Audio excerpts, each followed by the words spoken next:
Here's the BGS's figures, right? This is the BGS's estimate for how much shale gas is under the UK, the 2013 estimate. This is the pre-2013 estimate. Anyone see it? Right, so here's the calculation, right, which this is their lowest figure, which is 1,300 trillion cubic feet. It equates to about 110 years. So it can keep every house in the UK powered with gas for 110 years. The higher end of their estimate is 1,700, which is about 140 years. But prior to 2013, it was just that. Now let's just zoom in on that. So it was 4.5 months. So they were saying there was 4.5 months worth of shale gas prior to 2013. And suddenly we've got this. Now, the Daily Telegraph has been putting out quite a lot of articles about fracking, and in particular the different companies that are going to be used to implement the technology. I'm just going to read this. It says, somewhere in between the protesters and the state lies the Church of England. It has publicly criticised the activists, insisting that blanket opposition to the controversial technique ignores the interests of the poor. On the other hand, it has also warned about its potential dangers too, if not carefully managed. So it's saying the Church of England is sitting in the middle. But the article then goes on to ask Daily Telegraph readers, which of the following fracking firms would you invest in? And it mentions them: Centrica, Weir Group, iGas. And there's been a few videos on the Telegraph Online suggesting to their readers that it might be a good idea to invest in fracking. Now, what I think possibly could be going on here is that someone's trying to create an investment bubble. Everyone know what an investment bubble is? That mountain over there contains loads of gold, right? I know it because I've been there, right? I'm going to start a mining company to get that out, and I'm going to make every single one of you in this audience a millionaire. But I want £50,000 off you, off each and every one of you. I want 50 grand off you to start my company, to buy the mining equipment, and I'm going to go and mine that gold, and you'll all be millionaires in 5 years' time, right? You all give me your 50 grand, okay? A couple of years down the line, I say, oh, I'm really sorry, there wasn't as much gold as I thought. In fact, there wasn't any. You don't get your money back. That's an investment bubble, and it bursts when the truth comes out. But it can be blown up as high as you want, as long as the lie is continued. Anyone heard the expression, there's no such thing as bad publicity? I'm just suggesting what might be going on with the fracking here. I'm not sure. I don't know how much shale gas is under the UK, and I would challenge, no one knows how much shale gas is under the UK. Have you gone out and done your own experiments and dug a deep hole and sampled it? I haven't. And I don't trust that the BGS have either. Okay. So why are there people who are leading these protests? Who are they serving?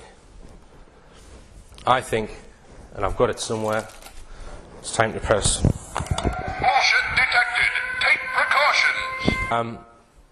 Yeah, I'm going to talk. I was listening to a talk by Brian Gerrish the other day, and he was talking about Soviet subversion techniques. How in the Soviet Union they were trying to demoralize the population so that they would become subservient to the state.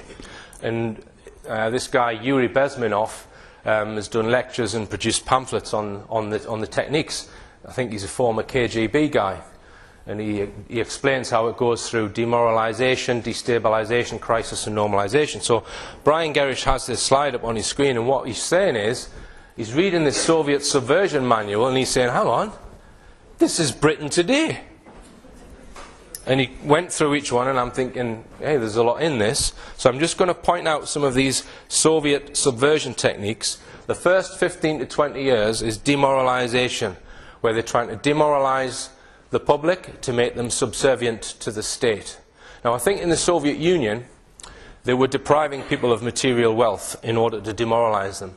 I think it's a little bit different here, because I think, as I said, they deprived people of material wealth. Here, they're making people worship material wealth, lock them into consumerist materialism, and then perhaps push up levels of debt and get people demoralized that way. But let's have a look at some of these techniques. In the area of ideas, education, create permissiveness, which is a lack of rules, which means you get people coming out of education who are ignorant. They don't know what's going on. In the media, monopolise.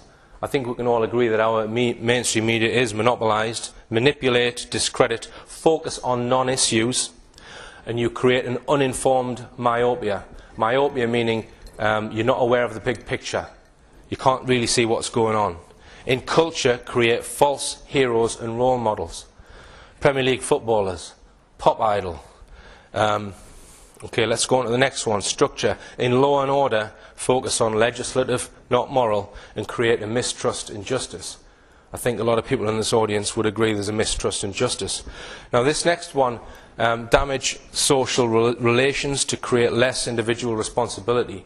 I've noticed recently on mainstream documentaries and in news reports, they seem to be focusing again and again on exposure of bad behaviour. In schools, they run anti-bullying campaigns. Okay? The first thing they do on an anti-bullying campaign is they teach the children how to spot signs of bullying. So what you're doing when you do that, you're actually teaching the child how to bully. Now, I'm not saying all kids will then go and bully, but a lot of them will, or some of them will. A small percentage will. So by presenting bad behaviour all the time in our media, I think psychologically there's a small percentage of people will take on that bad behaviour. Just consider that when you're watching some of the crap that's on mainstream TV. Now, in life, this Soviet subversion manual is saying break up the family and break up society so that they create no loyalty and that the loyalty is to the state. So let's just look at society first. And let's consider that you are a brick in this wall. All these bricks are people in society. We've got a wall which is functioning. This is what they were trying to do in Soviet Russia. They were trying to fracture society so that you become dependent on the state.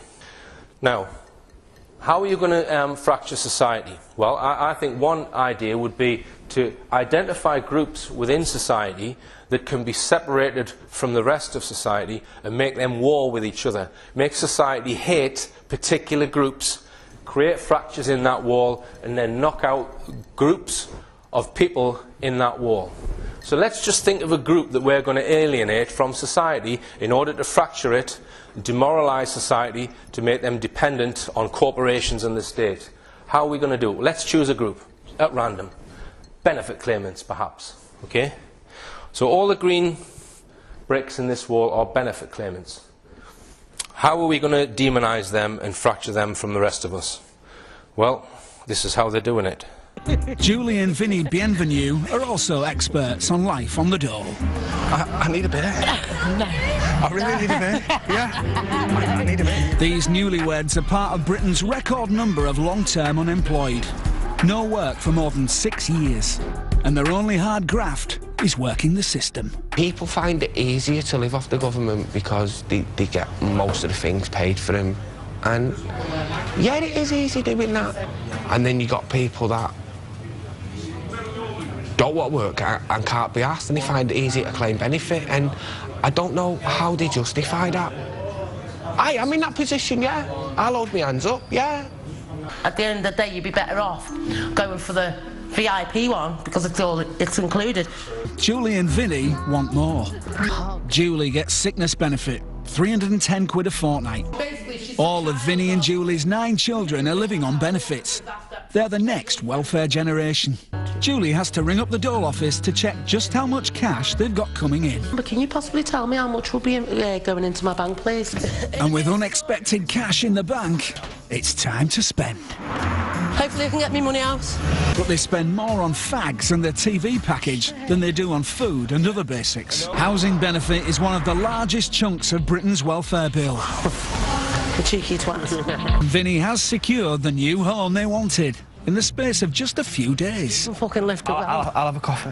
Julie hasn't had a job for 6 years. But the future's bright for Julie and Vinny in Liverpool. It's an arrangement that somehow gets them more benefits. And the cable TV man is back. So, spirits are high. Short of getting a job, life couldn't be rosier. Right, now there's been series after series of these type of programs, and it's been covered in mainstream newspapers as well, demonising people on benefits. Now, if you don't think there's absolute manipulation going on in that program, just have a look at this. This is the poster that Channel 5 used to try and recruit people for this series of documentaries. It says, Channel 5, what is life really like on benefits? Channel 5 is making a new documentary series looking at what life is really like when you are on benefits. Do you struggle to survive? Are there no jobs in your hometown? Do you think the system is generous enough? It doesn't say, are you on benefits and proud, which was the title of the programme. If they'd put that on this advert, no one would have taken part, because I don't believe anyone is on benefits and proud. All right? Absolute manipulation. That couple and all the other people who are taking part in these documentaries are being duped to take part. This is Soviet subversion techniques. Now, is it effective? Well, I think it is effective. I was in a hairdresser's the other day, and they'd watched such a programme, and they were spitting poison at these people. All right? And the other hairdresser who hadn't seen the series couldn't get home to wait to get home to go and watch it. You go on Channel 5's website and just look at the comments from people who have watched that documentary, spitting poison at these people. And just look at this Sun headline from a week ago. It says, benefits made me 23 stone. Warning, this story will make your blood boil. This is Soviet subversion techniques on the front page of Great Britain's best-selling newspaper. Anyone need any spare toilet paper?